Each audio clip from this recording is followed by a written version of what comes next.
Fantastic Four. Et oui, on se retrouve pour la critique du film Fantastic Four de Marvel. On intègre enfin cette famille dans l'univers du Marvel Cinematic Universe. Alors, on va commencer déjà par une critique sans spoiler pour ceux qui n'ont pas vu encore le film. Moi, je l'ai vu hier, donc voilà, c'est avant la sortie. Il était sorti mercredi, donc nous on est allé le voir jeudi. On est allé le voir avec 5 personnes, donc voilà, on a eu des avis différents. Et que penser de ce film? Alors, on va commencer déjà par la partie non sans spoil. Alors, grosso merdo, la bande-annonce dit à peu près tout du film. C'est ça le problème, c'est que maintenant, Marvel, ils mettent des bandes-annonces, mais ils montrent presque tout. Donc, voilà, on a vraiment ce lien familial qu'on voit dans la bande-annonce, où on a tout ce qui va se passer avec son fils, parce qu'on sait que voilà, Susan Storm est enceinte. On a ce côté où Red Richard est un peu dépassé par les événements du film. On sait que voilà, il est quand même intelligent parce que dans la bande-annonce, on voit qu'il a créé pas mal de trucs dans tout ce qui est voiture volante, système de sécurité, trucs comme ça et tout. On voit aussi que c'est très vibe rétro futuriste et tout. En plus, ça se passe dans une nouvelle terre, donc c'est ça qui est bien, c'est qu'on peut prendre ce film comme un film à part entière, un film vraiment unique, un film solo.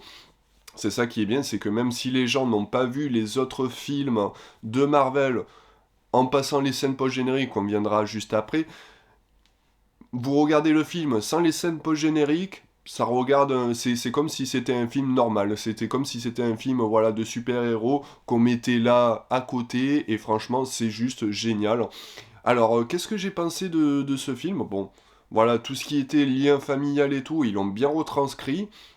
Euh, on a ce Galactus, voilà, qui est un peu omniprésent dans le film. On sait que voilà, c'est le danger. On a la surfeur d'argent qui est franchement, je trouve, le meilleur choix. Parce que voilà, on a déjà eu le surfeur d'argent dans une des anciennes adaptations des 4 Fantastiques. Là, ils ont mis Shabala, je crois, c'est ça, Shabala, un truc comme ça. Bon, j'ai pas trop souvenir de son nom. Mais franchement, que dire, c'est rafraîchissant. C'est rafraîchissant d'avoir un film qui qu'on n'a pas ce côté-là en mode il faut avoir vu les anciens films pour comprendre l'histoire. Là, on se met directement dans l'histoire du film et on sait que voilà, on va passer une histoire totalement parallèle de l'univers 616 où on a vraiment la temporalité exacte du cinématique univers. Et franchement, voilà, comme je disais, dans la bande-annonce, ils disent à peu près tout. Ils disent voilà qu'il y a Galactus qui arrive pour dévorer le monde, parce que voilà, c'est le dévoreur du monde, c'est quand même un dieu. On a la surfeur d'argent qui vient prévenir que Galactus arrive, voilà. Et on a vraiment ce côté, voilà, comme je disais, familial. Ils essayent quand même vraiment d'introduire cette famille comme, voilà, des liens forts. On a Ben, on a Johnny, on a Suzanne, on a Red Richard. Et vraiment, cette vibe un peu famille, où, voilà, ils ont leurs soucis, et voilà, c'est pas tout blanc, tout neuf, hein. Et c'est ça qui est bien, c'est que, franchement, ils nous ont introduit cette famille que je trouve que c'est assez compliqué d'introduire parce que c'est assez kitsch. Je trouve que les 4 Fantastiques c'est assez kitsch parce que aussi c'est la première famille Marvel, donc c'est assez compliqué d'introduire une famille comme ça assez un peu fantastique, hein. Voilà, c'est très clairement le terme à dire, c'est que c'est très fantastique. Et ça sort tellement voilà, de l'univers réel que voilà, vraiment sortir de ce... Quand je suis sorti de cette séance, ben, c'est ça qui est bien, c'est qu'au moins ils ont mis une Terre totalement comme ça, parce qu'en plus la Terre 828, c'est un peu à l'hommage du dessinateur des 4 Fantastiques, donc voilà, c'est la date de naissance. Bon, je pense que ça vous le saviez, mais franchement, voilà, c'est une bonne vibe, ça sort tellement de l'habitude que Marvel nous propose et tout, avec des films assez, voilà, assez linéaires, où vraiment, ben, on a eu Captain America qui était le dernier film de l'ancien régime, où on avait beaucoup de quantité et pas de qualité. Là, on a eu Thunderbolt, que j'ai fait une critique, que je trouve franchement un des meilleurs films. Vraiment, un post-endgame, je trouve que c'est un des meilleurs films. Et là, franchement, fantastique, les 4 fantastiques, je pense que vraiment, là, Marvel, ils ont trouvé un bon chemin pour continuer à faire des bons films et à refaire, à remettre un peu la hype des héros et tout. Et franchement, je dis bravo. Franchement, je dis bravo. Donc là, on va passer sur le côté spoiler. Donc voilà, si vous n'avez pas vu le film, je vous invite à aller le voir. Franchement, voilà, faites-vous votre propre idée. Voilà, je sais qu'il y en a qui vont pas aimer, il y en a qui vont aimer, mais on va partir sur la partie spoiler. Alors, cette partie spoiler, on apprend que voilà, Suzanne est enceinte de Franklin. Franklin, que après on va apprendre qu'il ait des pouvoirs un peu cosmiques et voilà que quand même c'est Franklin, voilà, il a de la tête. On sait que dans les comics c'est quand même quelqu'un. On a ce Red Richards qui essaye, voilà, de sauver la planète avec un système de téléportation qu'on voit dans les anciens films. Bon, celui-là de 2015, ils expliquaient un peu le truc de téléportation. On a vraiment une explication un peu barbare. Je pense que voilà, c'est un peu l'explication barbare du multiverse, où il parle de levier d'un point à un autre, et que si on n'a pas le levier, ben, ça marche pas sur l'autre.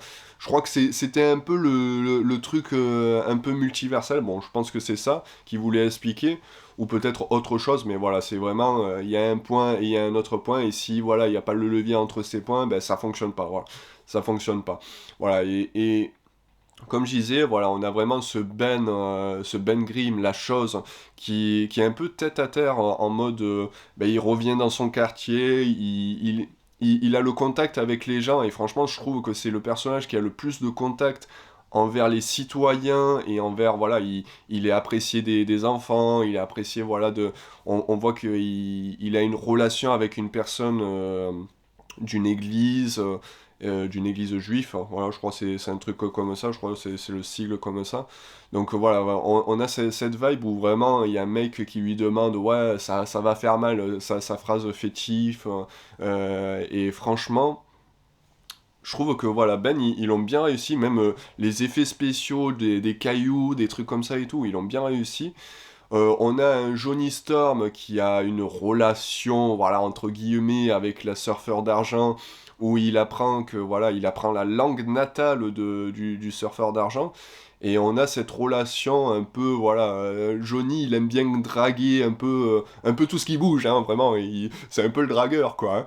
Mais voilà, on a cette relation. Bon, je pense qu'ils ont fait ça pour avoir vraiment un petit moment pour Johnny, en mode, voilà, il a son importance pour la suite, parce que voilà, il va mettre devant le fait accompli à la surfeur d'argent, en disant, ben voilà, il y a un enregistrement qui vient au fur et à mesure, et ces enregistrements, c'est sa terre natale qu'elle a été enlevée par Galactus pour le servir, et aussi il y a les autres enregistrements qui parle de toutes les planètes qui ont été détruites par Galactus, en les suppliant de les sauver, quoi.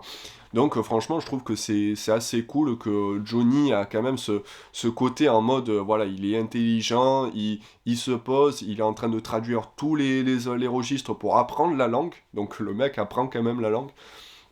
On a aussi ces panoramas, franchement, les panoramas, juste à voir la surfeur d'argent avec Galactus sur sa terre natale, qui vient la chercher avec ce vaisseau et tout, et on a des planètes, on a une plage et tout, magnifique. Les panoramas, franchement, le gars qui a fait WandaVision, il s'est gavé sur les panoramas, et je trouve que c'est magnifique.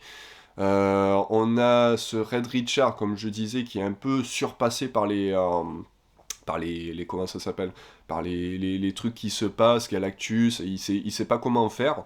Et voilà, c'est à ce moment-là où il va faire le truc de téléportation, il va demander à tout le monde entier, et c'est ça que je trouve génial, c'est que dans tous les films Marvel, ça se passe un peu aux États-Unis et c'est l'Amérique. Là, ça se passe dans le monde entier. Tout le monde se met un petit peu dans la sauce pour créer ce gros téléporteur pour déplacer la planète pour pas que Galactus la dévore. Bon, ça fonctionne pas, hein, malheureusement, hein, parce que la surfeur d'argent détruit tout. Mais juste un téléporteur qui voilà aura son importance et qui se passe voilà dans cette Amérique un peu rétro-futuriste, hein, où on a Galactus qui va se faire happer par cette téléportation parce que il veut le gosse, hein, il veut le gosse parce que il a vu que bah déjà c'est pour prendre sa place parce que lui il en a marre de dévorer le monde et il a un appétit et il a une soif de manger à chaque fois qu'il en a marre. Donc il veut que Franklin prenne sa place pour voilà, monter sur le trône du dévoreur de monde. Et on apprend que voilà, Franklin quand même il a des pouvoirs parce qu'on a Suzanne à la fin. Bon, voilà, on a un terme de puissance que je pense que voilà, il faut, je sais pas s'il faut rectifier et tout, parce qu'on a quand même Suzanne contre Galactus, que Suzanne arrive à pousser Galactus. Bon, après on dira que c'est le pouvoir de la mère, et voilà, mère maternelle, le pouvoir de la maman, quoi, voilà. Et je trouve que voilà, franchement, la symbolique est cool. Les effets spéciaux sur l'élasticité de Red Richard est franchement sympa. Suzanne, avec ses effets un peu. Ils ont mis, on dirait, un petit filtre un peu années 80, années 60, avec un peu des trucs d'arc-en-ciel pour voir le côté invisible. Je trouve que c'est sympa. On a aussi un autre panorama où quand il monte sur le vaisseau de Galactus et qu'il y a aussi la partie où il y a la surfeur d'argent qui essaye de les rattraper dans le trou noir et on a ce panorama avec le trou noir et Suzanne qui accouche en même temps, c'est juste magnifique. Franchement, il y a des panoramas qui sont ouf. Donc après, il y a aussi, moi je trouve un petit bémol pour mon côté, et on a ressenti ça aussi avec les personnes que je suis allé voir. Il y a un peu des longueurs. Bon, après, voilà, il faut introduire quand même cette famille dans l'univers cinématique. Il y a, je trouve qu'il y a un peu des longueurs. Bon, voilà, après, il y a beaucoup de gens qui attendaient de combats, des trucs comme ça. Même les parties des combats sont juste ouf. Mais voilà, il y a quand même certaines longueurs d'explications, des trucs comme ça et tout, que je trouve, voilà, pas forcément utiles.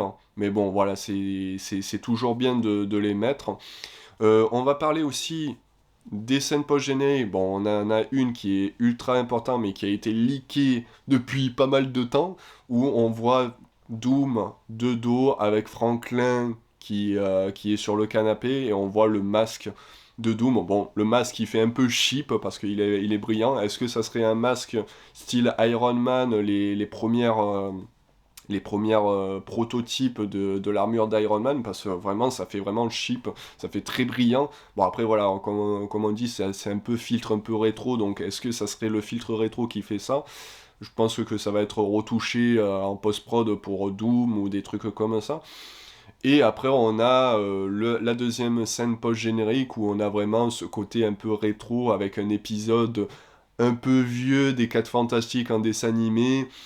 Voilà, est-ce que c'est utile? Non, mais voilà, c'est vraiment le troll en mode, voilà, il faut attendre la deuxième scène post-génique, on pensait que c'était utile, mais c'était pas utile, hein.